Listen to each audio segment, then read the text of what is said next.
Halo semuanya, kembali lagi bersama info.co, info seputar TKI Taiwan. Oke guys, masih bersama saya mengudara dari kawasan kota Kaohsiung, Taiwan. Buat teman-teman yang ada di Kaohsiung, nggak boleh kapan-kapan kita ngopi sambil ngobrol di area Kaohsiung apa di stasiun Kaohsiung guys. Oke, untuk edisi kali ini saya akan menjawab beberapa pertanyaan dari sahabat info.co yang bertanya melalui pesan singkat di WhatsApp ya.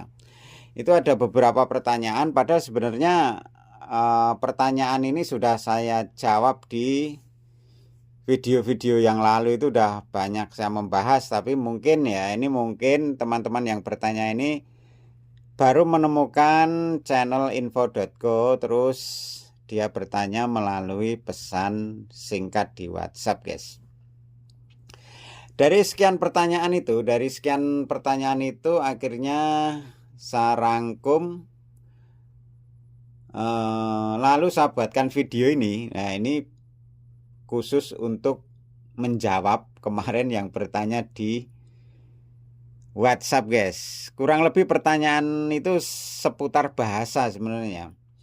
Ya memang tidak bisa dipungkiri ya, kalau misalkan mau bekerja ke luar negeri, dalam hal ini khususnya ke Taiwan, kalau tidak bisa bahasa Taiwan atau bahasa Mandarin lah kayak gitu, memang sanksi. Dan teman-teman yang bertanya kemarin itu tepat sekali, kalian sebelum berangkat bekerja ke Taiwan khususnya bertanya mengenai masalah perihal bahasa. Oke, saya uraikan dari berbagai pertanyaan itu, saya uraikan semuanya secara keseluruhan gitu aja ya. Ada yang bertanya mengenai masalah pekerjaan begini. Bang, saya ingin ke Taiwan tapi tidak bisa bahasa Taiwan, apakah bisa bekerja ke Taiwan? Nah, ini saya jawab bisa. Ya, saya jawab bisa, asal kalian memenuhi syarat ketentuan yang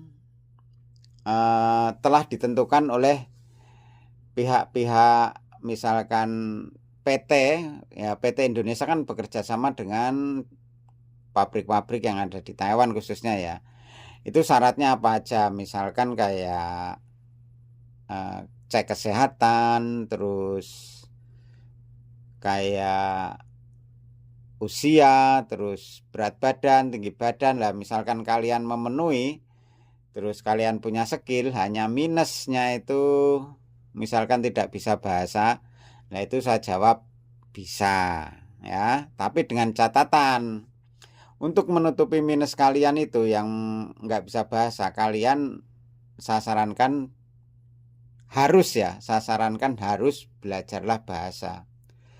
Soalnya tidak menutup kemungkinan ya, tidak menutup kemungkinan semua kasus-kasus teman-teman yang ada di Taiwan yang baru datang, bahkan hanya baru sekitar belum ada 1 bulan, terus dipulangkan lagi ke Indonesia, itu ya salah satu penyebabnya adalah terkendala masalah bahasa guys. Nah ya, kalian bisa terbang ke Taiwan itu belum jaminan untuk bisa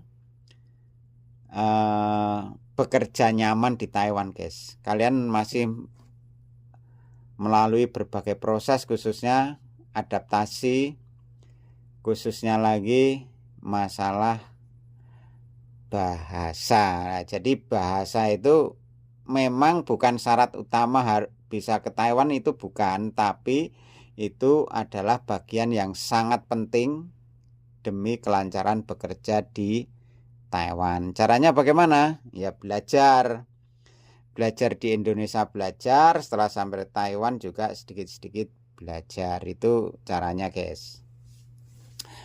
Lalu ada lagi yang bertanya, Bang, saya ingin ke Taiwan tapi tidak bisa bahasa, apakah setelah sampai di Taiwan saya bisa bekerja dengan baik? Ada juga yang bertanya begitu.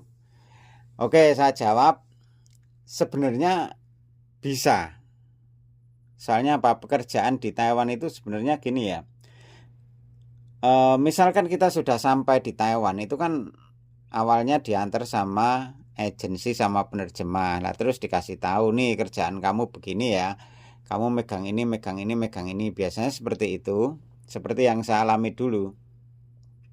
Nah, terus kalau terkendala masalah bahasa ya kita kan tinggal ngomong sama penerjemah. Kak, saya bahasa kurang, nanti gimana komunikasinya lah, kan begitu lah. Mungkin nanti penerjemah kan, oke, nanti kalau ada apa-apa kamu telepon saya atau kamu bisa pakai Google Translate. Biasanya penerjemah begitu guys. Nah, tetapi ini ada tetapinya juga ya.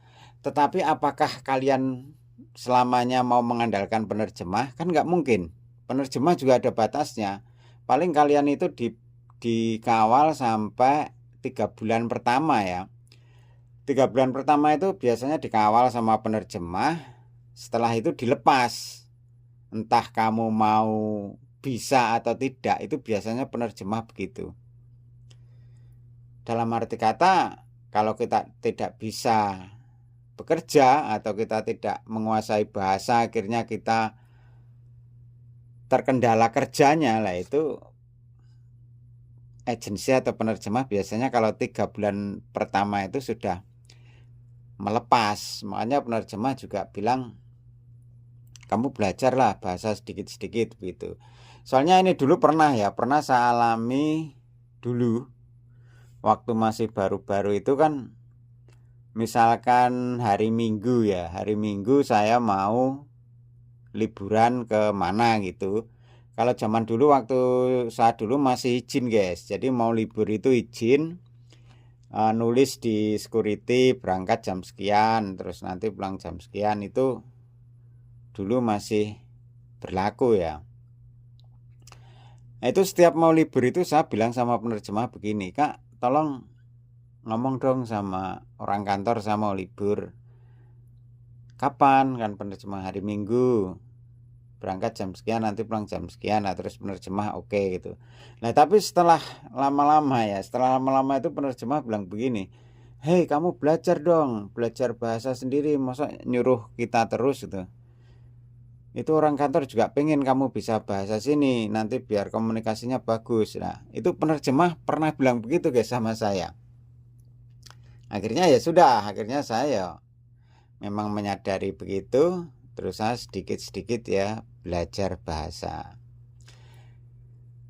Jadi itu poinnya ya, poinnya bahasa itu memang sangat penting untuk kita bisa bekerja di Taiwan. Itu memang bahasa sangat penting. Di samping yang lain-lainnya, misalkan kayak skill, terus kemampuan dalam kecepatan dalam bekerja, itu biasanya juga salah satu penunjangnya guys. Jadi memang bahasa bukan syarat utama bisa bekerja ke Taiwan, tapi bahasa adalah faktor utama bagaimana kita bisa bekerja dengan nyaman, asik, betah di Taiwan. Itu faktor utama adalah bisa berbahasa Taiwan khususnya. Taiwan kan ada 2 bahasa ya setahu saya, Mandarin sama bahasa tradisional itu apa namanya, lupa saya. Kalau Mandarin kan koi ya, kalau bahasa Taiwan itu apa, gua lupa, ntar dulu. Tai, iya Tai. Nah bener, Tai guys. Bahasa Tai itu bahasa tradisionalnya Taiwan. Kalau di pabrik saya ini rata-rata menggunakan bahasa Tai ya, makanya saya sedikit banyak bisa bahasa Tai. Tapi kalau Mandarin saya malah tidak begitu bisa, soalnya rata-rata di sini pekerjanya tua-tua guys. Di pabrik saya itu sudah tua-tua lah, jadi menggunakan bahasanya itu bahasa tradisional Taiwan atau bahasa koi. Jadi begini ya teman-teman ya, saran saya kalau kalian semua sudah niat berangkat ke Taiwan, belajar bahasa.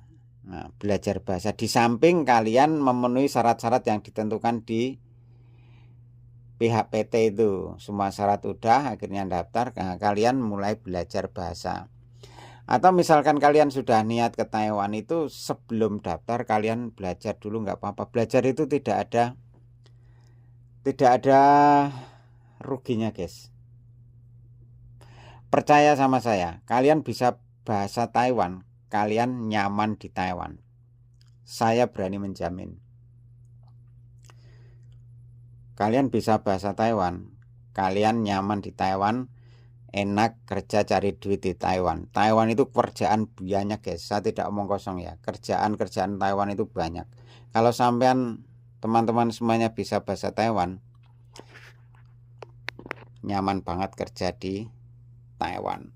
Oke, gitu aja buat teman-teman semuanya. Ini video singkat menjawab pertanyaan dari sahabatinfo.co yang bertanya mengenai masalah bahasa. Semoga video ini ada manfaatnya buat teman-teman yang ingin bertanya lebih jauh tentang apa dan bagaimana bekerja di Taiwan. Silahkan di kolom komentar ataupun bertanya lewat nomor WhatsApp saya yang ada di deskripsi profil channel ini. Oke, terima kasih. Sampai ketemu.